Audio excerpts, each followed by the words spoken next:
नमस्कार दोस्तों, मैं डॉक्टर प्रीति। आप सभी का हमारे YouTube channel medic health care पे बहुत बहुत स्वागत है। आज हम बात करेंगे प्रोस्टेट के बारे में, जिसको हम BPH भी कहते हैं, बिनाइन प्रोस्टेट हाइपरट्रॉफी। प्रोस्टेट का साइज बढ़ जाता है, तो ये एक पुरुषों की बीमारी है। नॉर्मली क्या होता है, एक प्रोस्टेट ग्लैंड होती है, एक ये रिप्रोडक्टिव सिस्टम में छोटा सा ऑर्गन होता है।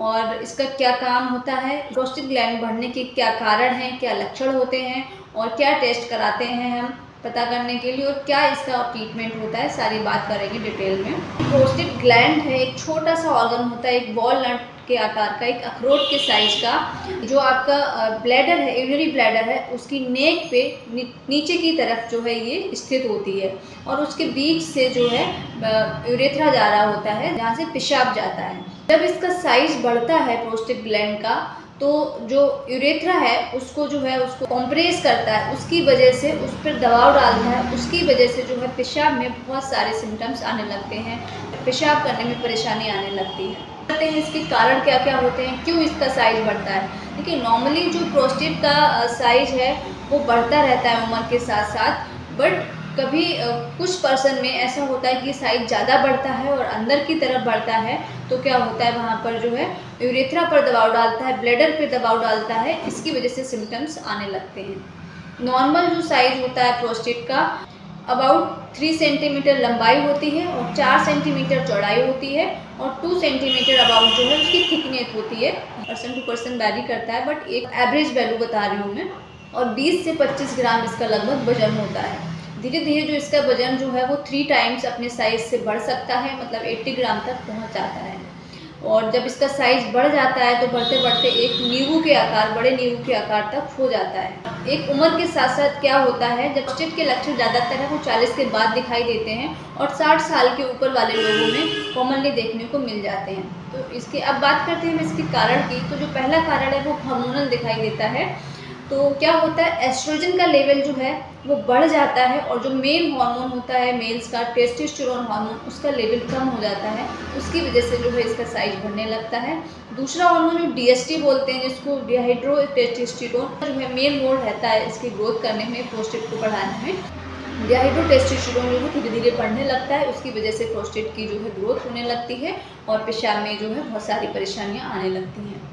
अब बात करते हैं इसके क्या लक्षण है, क्या सिम्टम्स देखने को मिलते हैं, हमें कब मेडिसिन लेनी चाहिए। तो जो मेन सिम्टम है इसमें वो नॉक्टूरिया देखने को मिलता है। मीन्स पर्सन को ऐसा लगता है बार बार पेशाब आ रही है, उनको बार बार पेशाब करने जाना होता है, स्पेशली रात में, नाइट में जो है ये समस्या बढ़ जाती है। हर आधा घंटे पे, हर 1 घंटे पे उनको पेशाब करने जाना होता है, इसको हम नॉक्टूरिया भी बोलते हैं। तो मेन जो पहला सिम्टम है वो यहीं से स्टार्ट होने लगता है कि प्रोस्टेट की समस्या शुरू हो गई है।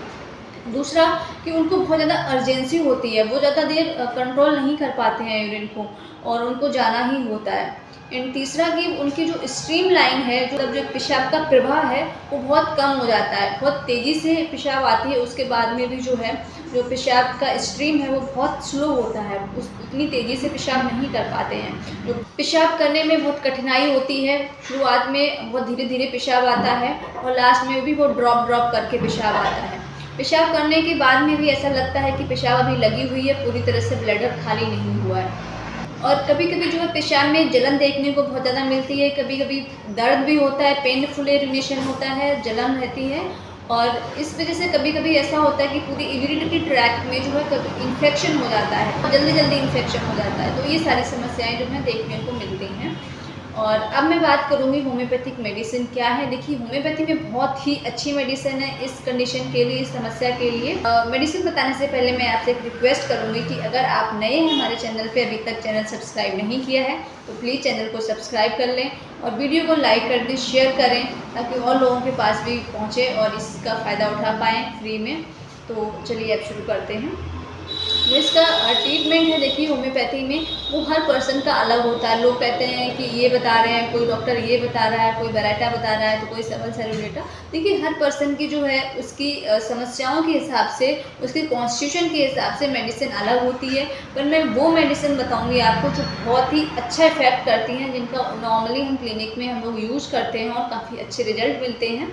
तो वो मेडिसिन क्या है, तो जो पहली मेडिसिन है वो है सबल सेरुलेटा। इसको मदर टिंचर फॉर्म में यूज़ करनी है, ये हर पर्सन को यूज़ करनी है। मैं अभी जो आगे की मेडिसिन बताऊंगी वो सिम्टम के अकॉर्डिंग बताऊंगी कि किसको कौन सी मेडिसिन लेनी चाहिए। और जो सबल सेरुलेटा मेडिसिन है ये मदर टिंचर फॉर्म में हर पर्सन को लेनी है। कैसे लेना है? 15 से 20 ड्रॉप आधे कप गुनगुने पानी में मिला के सुबह दोपहर शाम लेना है। एंड नेक्स्ट मेडिसिन जो है वो है कोनियम मैक। कोनियम मैक उन लोगों को बहुत अच्छा काम करती है जिनको बहुत पेनफुल यूरिनेशन है, जो पेशाब है, पेशाब में बहुत दर्द होता है, पेशाब करते समय बहुत दर्द होता है, उनको बहुत अच्छा काम करती है। ये 30 पोटेंसी में 2-2 बूंद सुबह शाम लेना है। नेक्स्ट मेडिसिन है बराइटा कार, जिसको 30 पोटेंसी में सुबह शाम लेनी है। 2-2 बूंद डायरेक्ट जीभ पे ले सकते हैं या 1 चम्मच पानी में मिला के ले सकते हैं। ओल्ड एज है जिनको सारे प्रोस्टेट के सिम्टम है, बार बार पेशाब आना, पेशाब को कंट्रोल नहीं कर पाना, कठिनाई होती है पेशाब करते समय, ऐसी ये सारी समस्याएं बहुत ओल्ड एज में है, 60-70 प्लस में है, तो फिर उन लोगों को जो है बराइटा कार बहुत अच्छा काम करती है। नेक्स्ट मेडिसिन है चीमाफिला एम्बिलेटा। ये बहुत ही अच्छी मेडिसिन है प्रोस्टेट की। ये उन लोगों को यूज करनी है जिनमें कंटिन्यूस एक प्रेशर रहता है कि ब्लैडर में कुछ रखा हुआ है, कुछ प्रेशर से रखा हुआ, और जो पेशाब है बहुत ताकत लगाने करनी पड़ती है, बहुत स्ट्रेनिंग के साथ करनी पड़ती है। उन लोगों को ये मेडिसिन यूज़ करनी है, मदर टिंचर फॉर्म में करनी है, और 15 से 20 बूंद आधे कप पानी में मिला के सुबह दोपहर शाम यूज कर सकते हैं। नेक्स्ट मेडिसिन है फेरम पिकेरिकम। ये 3x पोटेंसी में मेडिसिन लेनी है उन लोगों को जहाँ पर बहुत क्रोनिक प्रोस्टेटिक इन्लार्जमेंट हो, बहुत क्रोनिक, बहुत टाइम से चला आ रहा हो ये समस्या। प्रोस्टेट में जो है वो बहुत बर्निंग सेंसेशन हो, पेशाब करते समय बहुत जलन हो यूरेथ्रा में, तो आपको ये मेडिसिन यूज़ करनी है। 3x पोटेंसी में 2-2 मेडिसिन सुबह दोपहर शाम चूस सकते हैं या फिर पानी से ले सकते हैं। और जो हमने सबसे पहले मेडिसिन बताई थी आपको सबल सेरुलेटा मदर टिंचर फॉर्म में, वो हर व्यक्ति को लेना है।